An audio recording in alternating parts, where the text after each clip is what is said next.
Bonjour et bienvenue pour cette seconde partie de la découverte de mes jeux Super Nintendo et Super Famicom en boîte.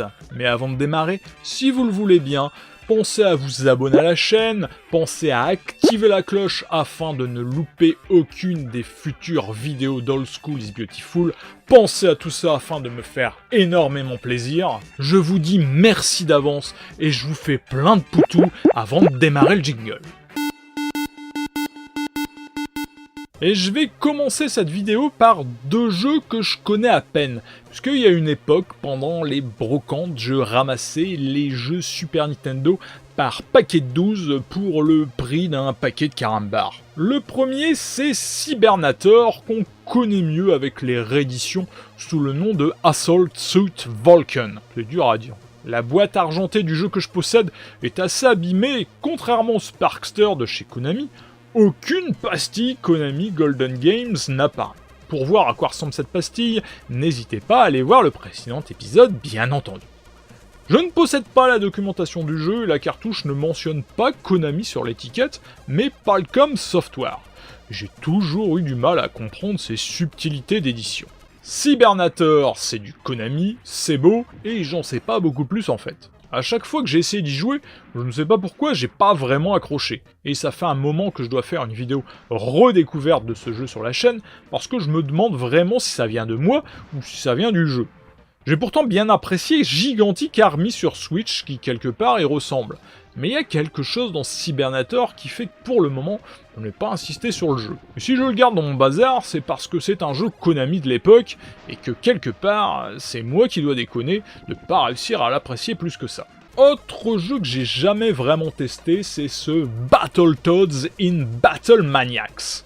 La boîte est complètement déglinguée, de l'avant comme de l'arrière, ou sur les côtés.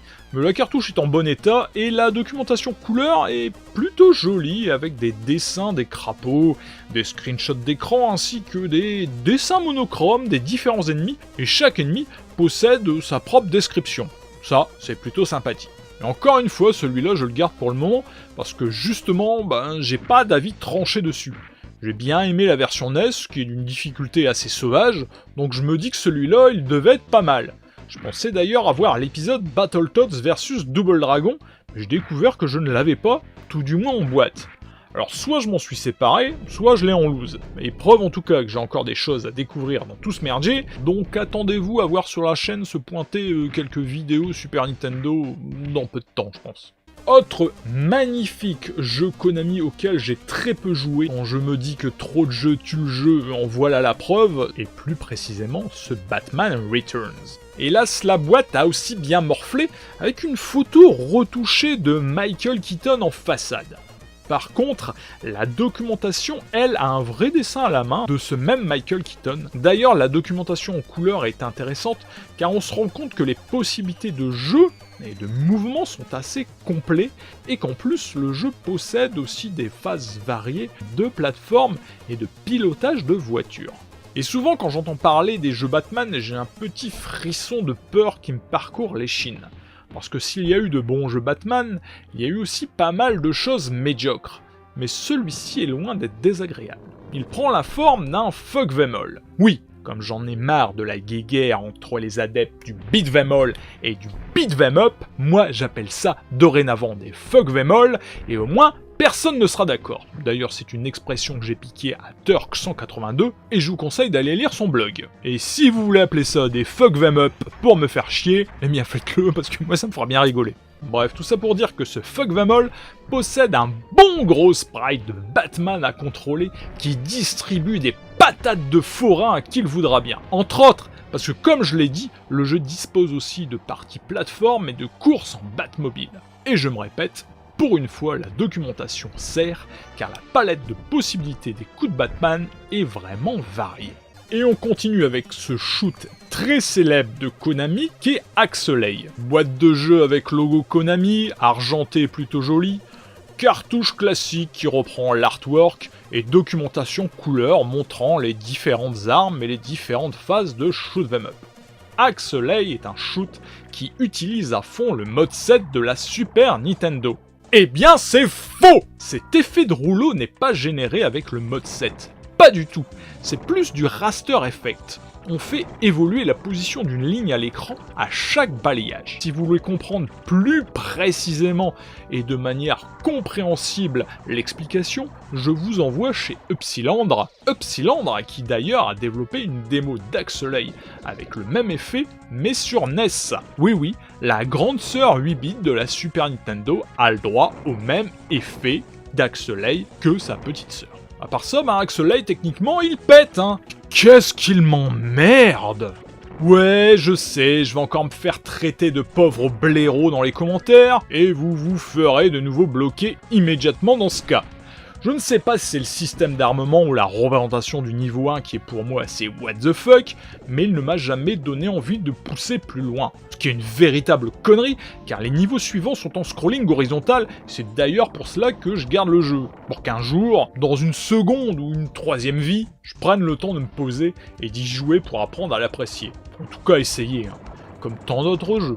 Mais avant de partir sur les jeux Super Famicom, je voudrais vous parler rapidement de ces compilations, de ces rééditions et de ce homebrew qui ont été déjà présentés sur la chaîne. La Data East Collection est une très jolie compilation comportant des jeux de baston comme Fighter History 2 Side Pocket, qui est un jeu de billard, Magical Drop et Magical Drop 2 qui sont d'excellents puzzle games. Le packaging est plutôt réussi, la cartouche est jolie, à l'intérieur on trouve une documentation assez moyenne, assez limitée, mais surtout des goodies avec des autocollants et des badges qui vous permettront de trouver votre t-shirt en les mettant. Même chose pour la compilation Data East Joe et Mac qui comporte 3 jeux Joe et Mac, comme le Joe et Mac 1, le Caveman Ninja, qui est somme toute une adaptation assez moyenne de la version arcade, très loin de l'arcade perfect.